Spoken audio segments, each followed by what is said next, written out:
Okay, dear students, we start with lecture 3 of Math 201.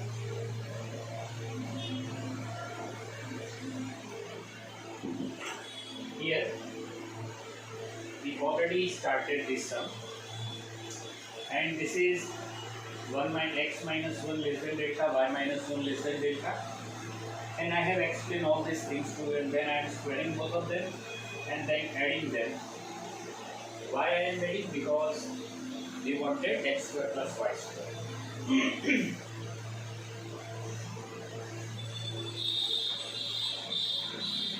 See, this is equation number 1. Now adding both of them, we must have 2 minus 2 delta is less than x plus y. 2 plus 2 delta. And then taking the reciprocals, so it is 1 upon 2 plus 2 delta x plus y 2 minus 2 delta. As I said it to you earlier, consider this as A, B, C and this as P, Q, R, and then we find AP, PQ and CR.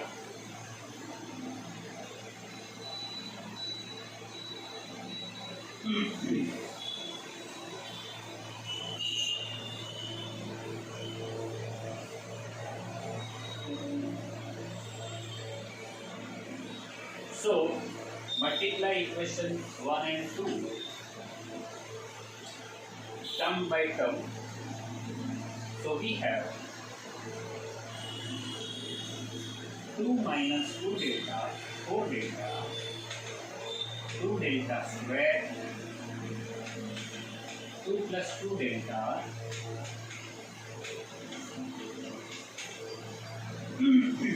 is less than 2 plus 4 delta plus 2 delta square upon 2 minus 2 delta. So here we have AP, EQ and CR at them. And therefore 2 minus 4 delta 2 delta square 1 upon 2 plus 2 delta x square plus y square upon x plus y. I think you understand. And then 2 plus 4 delta 2 delta square, and at there it is 2 minus 2 delta. So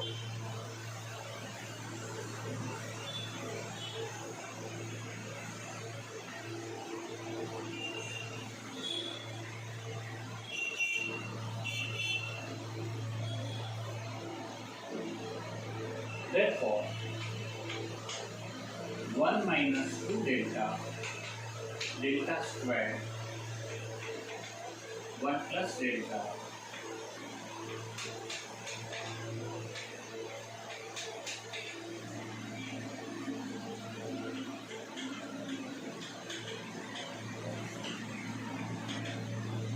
minus 2 delta means we are taking 2 in common, so it is 1 minus 2 delta delta square 1 plus delta. That is the middle term, and here again we are taking 2 in common, and therefore it is 1 plus 2 delta delta square 1 minus delta. I think you understand.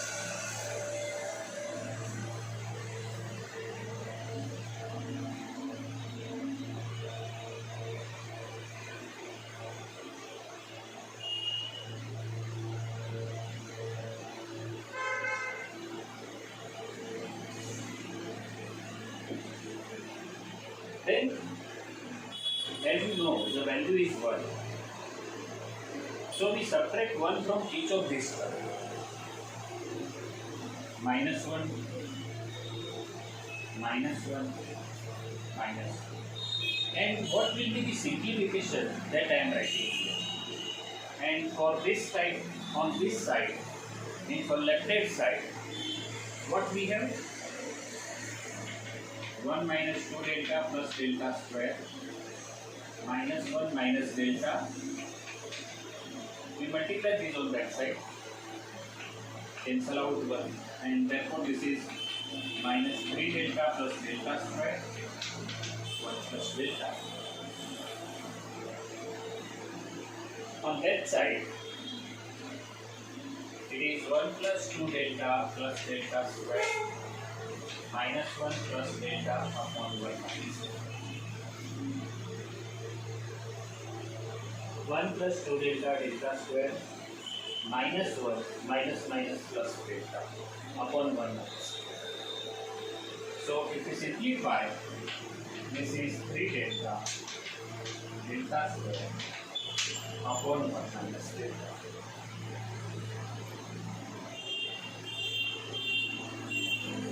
Terms are very much similar, and therefore I shift these values here. I put these values here because it is the same, and therefore just check it. It is minus 3 delta plus delta squared upon 1 plus delta.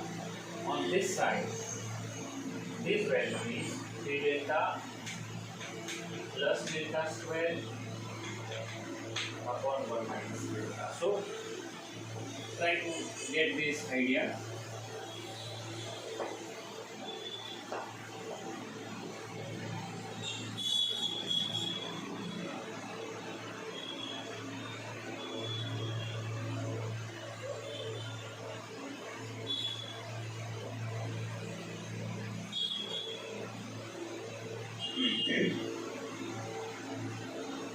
Can we find any similarity at that?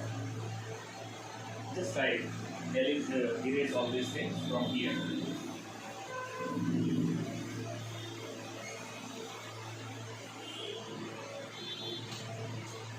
So one thing, here it is plus sign. If I write minus, then you understand that this value is still less than the previous one, because originally there was positive and I am using negative. I think you convinced. Then I can take this minus sign outside of this bracket, because I wanted both these terms should be equal. Then 1 minus delta is less than 1 plus delta. Delta is positive. 1 plus delta, 1 minus delta, reciprocals.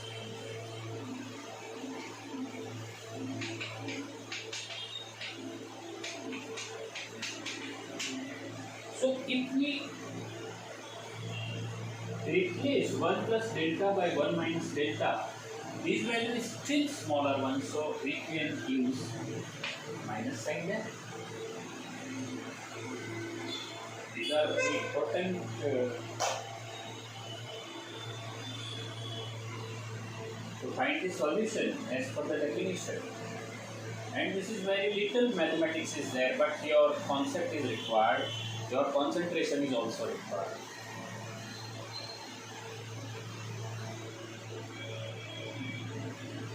Then if I say these are epsilon, then this will be minus epsilon. It is tends to 0, and therefore by definition this value is equal to 1. That we have to show, but before that I want to find the value for delta. So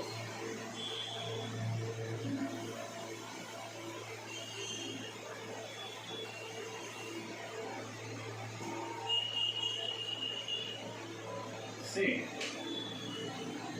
3 delta plus delta square 1 minus delta is epsilon. Therefore, you understand this is minus epsilon and this is plus epsilon. Therefore, this value is in between these two. And therefore, 3 delta square epsilon minus delta epsilon. Now change the side of all these terms. Delta square 3 plus epsilon delta minus epsilon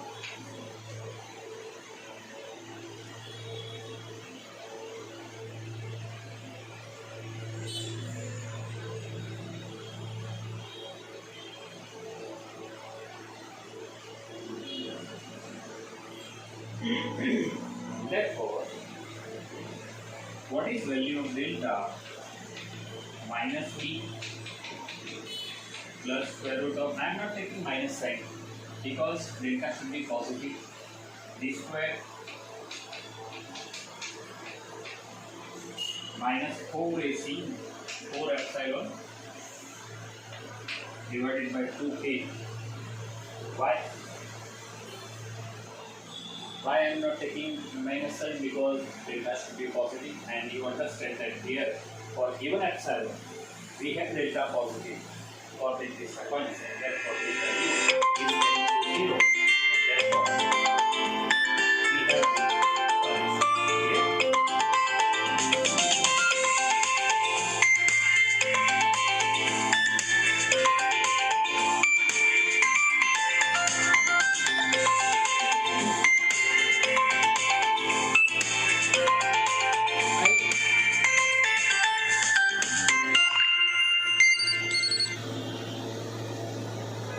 as per this juncture,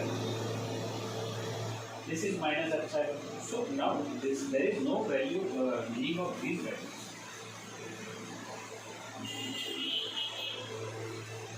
This is minus epsilon,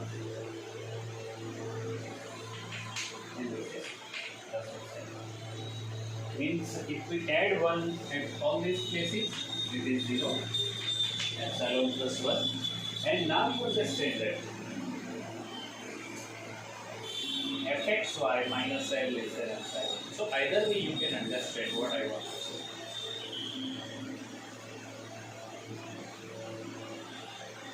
Is it clear?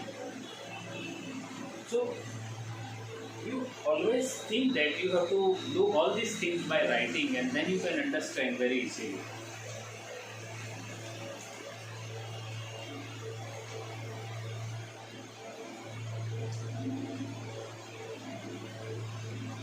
Here next I want to give you the definition of continuity, but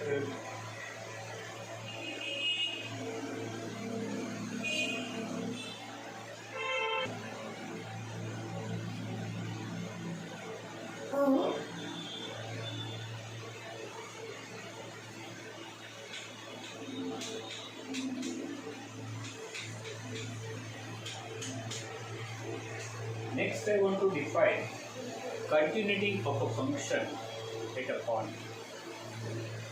Just recall what you have learned about continuity. આપણે ગુજરાતીમાં એવું કહીએ છીએ સતત વિધેય. વિધેયનું સાતત્ય કોઈ બિંદુ પાસે. તમે વન ડાયમેન્શનમાં શીખેલા છો. આપણે એક પરિમાણની અંદર આ શીખેલા છીએ. જોડે આજે આપણે હું તમને હવે 2 ડાયમેન્શનમાં કઈ રીતે થઈ શકે એ હું તમને કહું. પહેલા તમે એની ડેફિનેશન યાદ કરો.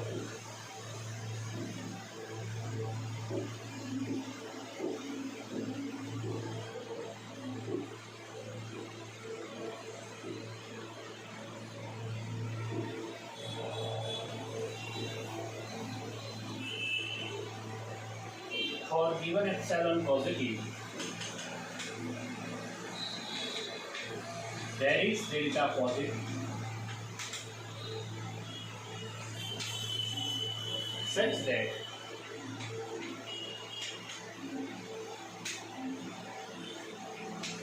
xy minus ab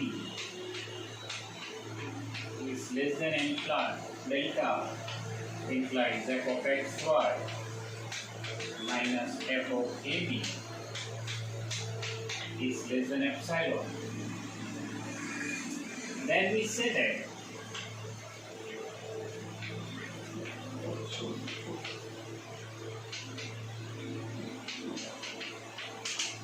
f is continuous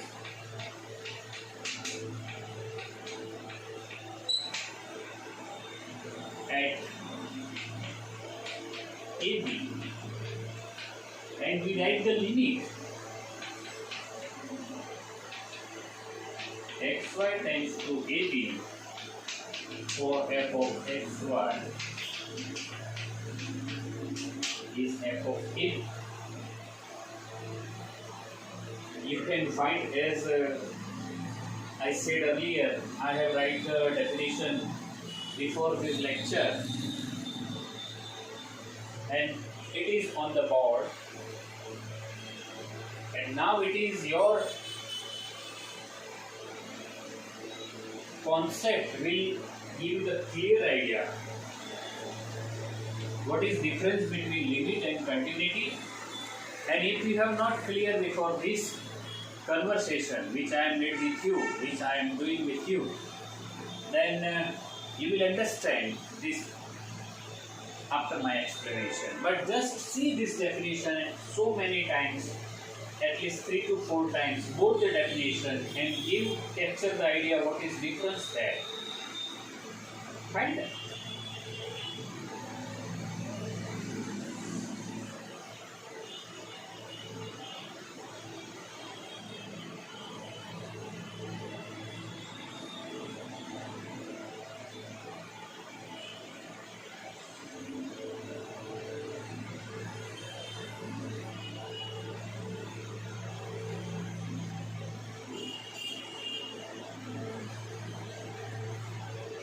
I think as a student it is somewhat difficult for you, so I am explaining you.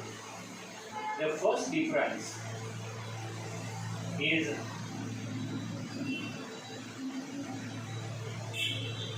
zero less than. So here it is clear that xy never AB. xy never AB, because if xy becomes AB, then this should be 0. First point. Second point, here it is L and here it is f of AB. Second point. And the third point, which is not visible but it is there, as xy need not be AB, as xy need not be AB, we have no meaning that, or it is meaningless that point AB belongs to the domain of F or not.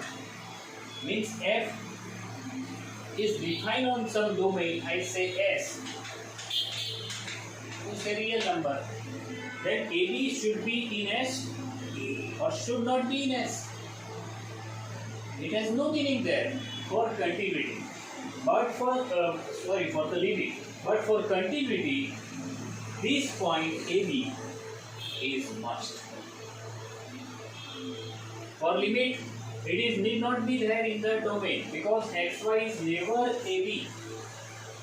But for continuity, AB must be covered by the domain. Means આમાં એવું છે કે AB S માં ના હોય તો ચાલે. S એટલે શું કે F નો પ્રદેશ કે જ્યાં ફંક્શન F વ્યાખ્યાયિત છે. પણ અહીંયા તો AB S માં હોવું જ જોઈએ. Here it is must because we have value for F at there. So this is very important definition, and students are doing most of the years, as I said in the previous the lecture before this lecture. But students can understand by their words, but this is the actual way you have to learn. Okay, for that if you have chosen the maths as your main subject, if you have selected, then all this concept must be clear. If you have chosen your physics, then also maths is required.